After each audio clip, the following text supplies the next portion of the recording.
Hello everyone, my name is Nancy, 45 years old. Let me share a personal story with you. I met my former husband, Arthur, at our workplace, and we instantly hit it off. Our friendship quickly blossomed into a romantic relationship, and after 3 years of dating, we felt we were meant for each other and decided to tie the knot. Now, I've always been someone who didn't prioritize having children, whereas Arthur had always envisioned a future with kids.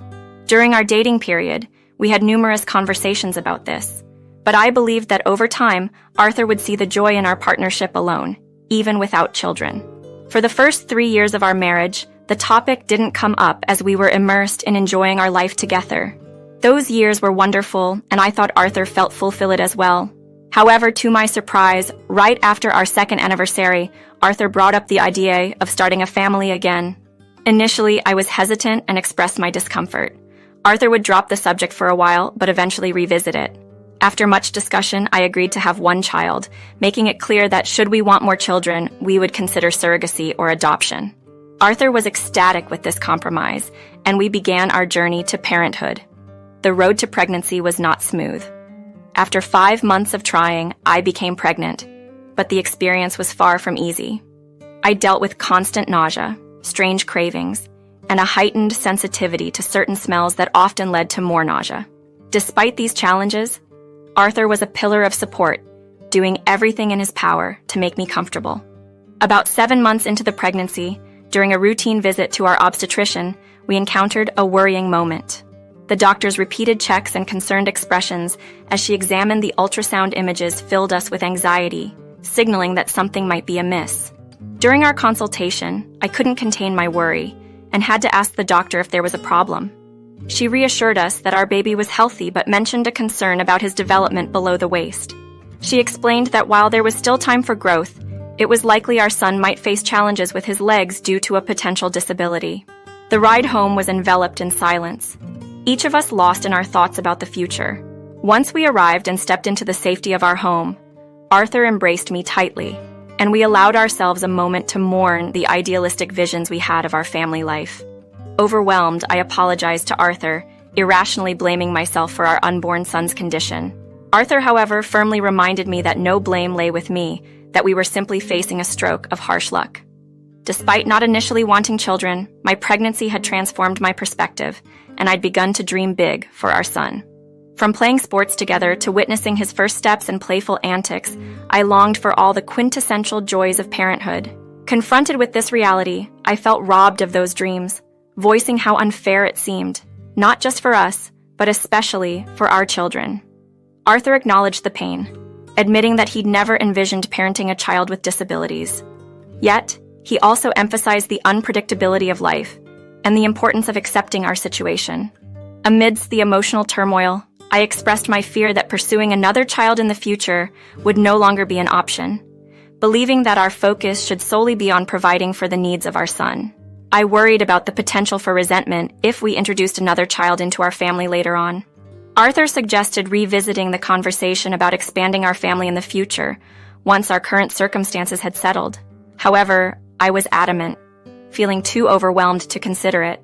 Arthur proposed we pause this deeply emotional discussion until after our son was born, allowing us some time to process our feelings and adjust to our new reality. Feeling still raw from the doctor's prognosis, Arthur's seemingly casual mention of having another child in the future unsettled me deeply. It struck me as insensitive, given the challenges we were about to face.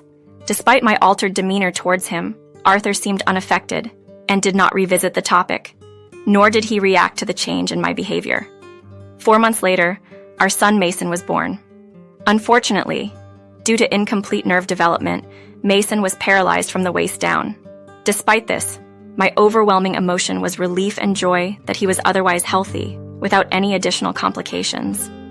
Adjusting to life with Mason demanded much from Arthur and me. Our routine was filled with sleepless nights, work, and continuous care for Mason, including frequent doctor's appointments to monitor his health and development. The doctor suggested we could consider treatments, such as medication or surgery, to potentially give Mason some sensation in his legs when he was a bit older. We kept an open mind to these options for his future. Mason grew into an exceptionally bright child. By nearly 3, he started talking, and by 5, he was already exploring beginner-level books. His intellectual achievements filled me with pride, especially knowing the additional challenges he faced. However, Mason did encounter discrimination, and despite his capabilities, there were suggestions from his school about placing him in special education. We staunchly opposed this, as Mason was fully able to participate in regular classes without issue. When Mason turned 6, we broached the subject of exploring medical options for his legs, to gauge his interest in potentially increasing his mobility in the future. Mason expressed a profound love for his wheelchair and no desire to change his situation. His contentment with himself was heartwarming, though I was aware his feelings could evolve. I was prepared to support whatever decision Mason might make in the future, whenever he was ready to reconsider. Arthur, however, showed impatience with waiting for Mason's readiness to explore medical options. He acknowledged being pleased with Mason's acceptance of his condition, but expressed a desire to pursue all possible avenues to improve Mason's mobility sooner rather than later. This difference in perspective revealed the complex emotions and decisions we faced as parents navigating our son's journey with his disability. Arthur argued that we shouldn't simply accept Mason's condition when there were potential ways to improve his situation. He believed in exploring every possibility to enhance Mason's life. I countered, emphasizing that Mason, despite his challenges, was already living his best life. He might not walk, but his intellect and talents shone brightly. My stance was about respecting Mason's autonomy, to letting him guide us on if or when he wanted to pursue any treatments. Arthur raised the concern that waiting might mean missing a critical window for treatment during Mason's developmental years. I understood his point but felt strongly that such a significant decision shouldn't be rushed or taken lightly, especially given Mason's age. The fear that Mason might grow to regret a missed opportunity was valid, yet burdening him with such a decision now seemed equally troubling. Moreover, I worried about the impact on Mason's self-esteem. The message we might inadvertently send, that he wasn't perfect in our eyes, could harm his self-perception. Arthur countered, suggesting that successful treatment could lead to gratitude later, especially considering the societal challenges faced by those with disabilities. He reminded me of our initial reactions, acknowledging the harsh reality we navigated, and argued for proactive steps towards potential improvement. Admittedly, Arthur's arguments made sense, and amidst many discussions, we agreed to proceed with treatments. The following year and a half was a whirlwind of hospital visits, marked by exhaustion and heartache each time Mason experienced pain. Arthur remained the steadier of us, consistently assuring me of our decision's merits. However, as time passed without significant improvement, my resolve waned. Finally, witnessing Mason's resilience and happiness despite the treatments, I advocated for a halt. I argued that Mason's contentment with his identity outweighed our pursuit of a solution that seemed increasingly elusive. Despite Arthur's attempts to persuade me otherwise, my conviction was firm. Mason's well-being, as he perceived it, was paramount, and our interventions, well-intentioned though they were, needed to be reassessed in light of his happiness and quality of life. Witnessing Mason endure so much pain became unbearable for me. As we navigated through the myriad of treatments and surgeries, I felt increasingly isolated in the caregiving role. It seemed Arthur had withdrawn, his involvement diminishing over time, leaving me to shoulder the majority of Mason's care. His visits grew infrequent, attributed to fatigue from work, which left a growing rift between us. When we decided to cease Mason's treatment, Arthur expressed his disappointment quietly, but the matter seemed to settle without much further discussion.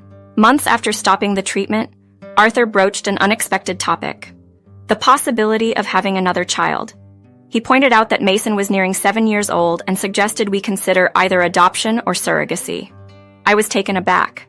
This was a path I had firmly closed, a decision made during a time of immense stress and focus on Mason's well-being. Arthur's suggestion felt out of touch with the reality of our situation, especially considering his recent detachment from our family life.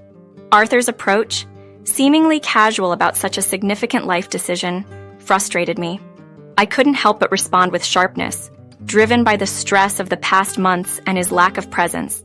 His reaction was one of defensiveness, accusing me of expecting him to revolve his life solely around our son's disability. His words were hurtful, suggesting a disconnect in understanding the depth of love and commitment I held for Mason. The conversation escalated quickly, with Arthur insinuating that I harbored negative feelings toward our situation, a claim I found deeply offensive. My stance was clear: introducing another child into our family, given our current dynamics and the focused attention Mason needed, would not be responsible or fair to anyone involved. Arthur seemed resigned, attributing any future consequences to my decision, a statement that left me bewildered and upset. At that moment, any desire to understand Arthur's perspective vanished. His consideration of expanding our family in light of our recent challenges and his diminished involvement struck me as incredibly misguided. The discussion ended in a stalemate, with a heavy air of unresolved tension and blame, marking a significant turning point in our relationship and family dynamics. Initially, the idea of expanding our family was something I pondered deeply, especially in the early years after Mason was born. My research led me to countless stories where siblings felt neglected or overlooked due to the extra attention required by a brother or sister with disabilities. This wasn't necessarily anyone's fault. It's a natural outcome when one child needs more care. I couldn't bear the thought of bringing another child into our home, only to possibly feel that they were second to Mason's needs. After expressing my concerns, Arthur withdrew from me entirely. I tried to give him space, hoping he just needed time to process our disagreement, but his silence stretched into weeks. Mason noticed the tension and questioned if we were fighting, to which I could only offer a gentle lie about a minor disagreement. Time passed, a month, then more, and still, I held on to the hope of reconciliation, continuously seeking any opportunity for dialogue. 4 months into this growing divide, I stumbled upon a devastating revelation. Arthur had been communicating with someone named Gloria, exchanging messages filled with affection and plans to meet again. Their conversations hinted at a future together, away from me. This betrayal cut deep, far beyond the disagreement over expanding our family. It was a breach of trust I had never anticipated from him. The thought of confronting Arthur crossed my mind repeatedly, yet I chose a different path. It was clear I needed to prepare for what might come next, particularly for Mason's and my future. In the following 9 months, I found work as a scriptwriter. Though it wasn't a lucrative job, it provided us with some financial stability. This period wasn't just about earning, it was about laying the groundwork for a life that might soon drastically change, ensuring that regardless of Arthur's decisions, Mason and I would have a solid plan in place. I had been saving money in secret, preparing for a future that suddenly seemed inevitable. This fund was my safety net, a secret I kept from Arthur. Then, the day I had dreaded arrived, Arthur walked into our home not alone, but with a woman by his side. When I asked who she was, he coldly introduced her as Gloria, declaring she was there to replace me. His words were like a punch to the gut. He spoke of his misery, not just recently, but over the past decade, describing our life together as a nightmare. The announcement that he intended to marry Gloria and start a new family, the right way this time, was shocking enough. But his disregard for our son Mason and his responsibilities towards him was unbearable. Arthur callously revealed that Gloria was pregnant, implying their child would be normal, in direct and cruel comparison to Mason. His lack of respect for our son, referring to him as anything less than, ignited a fury in me. Arthur's blame for our family's challenges on my reluctance to have more children and his insult towards Mason as a monster were beyond forgiveness. In a moment that seemed to strip away any remaining respect or love I had for Arthur, he demanded we leave our home within a week, tossing divorce papers at me. The venom in his and Gloria's smirks as they looked at us was chilling. But it wasn't his betrayal that hurt the most. It was the disdain he showed towards Mason. Finding Mason in tears, having overheard everything, broke my heart. I comforted him, assuring him that he was nothing like what Arthur had described. We retreated to our room, where I began to pack, determined to leave this toxic environment as soon as possible. After Arthur and Gloria left, it was just Mason and me. This moment marked a new beginning, one filled with challenges but also a resolve to protect my son and build a life where he felt valued and loved, far away from the cruelty that had just unfolded. After the confrontation with Arthur, I found solace in action, swiftly organizing Mason's belongings and securing the divorce papers. In those moments of turmoil, I reached out to my mother, who, upon hearing the news, promptly arrived with my father to assist us. They enveloped us in support, helping us pack and welcoming us into their home. Amidst the chaos, a strange sense of relief washed over me, lifting the heavy burden of dread and uncertainty that had plagued me for months. With my parents' support, I hired a competent lawyer who helped me navigate the legal battle for alimony and child support. The verdict favored us, awarding substantial support for both Mason and me, much to Arthur's displeasure. His reaction mattered little to me by then. My focus was on rebuilding our lives. The following years brought a mix of healing and new challenges. While I immersed myself in work and caregiving, Mason discovered a powerful outlet for his emotions and ambitions in Paralympic sports. By the age of 15, he had developed a keen interest in wheelchair racing, practicing with determination. His curiosity about taking his training to a national level surprised me, revealing the depth of his passion. Mason's aspirations transcended the financial implications of professional training and equipment. My immediate response was encouragement, promising to provide whatever he needed to pursue his dreams. This commitment sparked the beginning of Mason's journey toward becoming a national athlete. His dedication was palpable. Each day, he returned home exhausted yet radiating joy and determination. Witnessing his commitment and seeing him thrive on the track filled me with indescribable pride.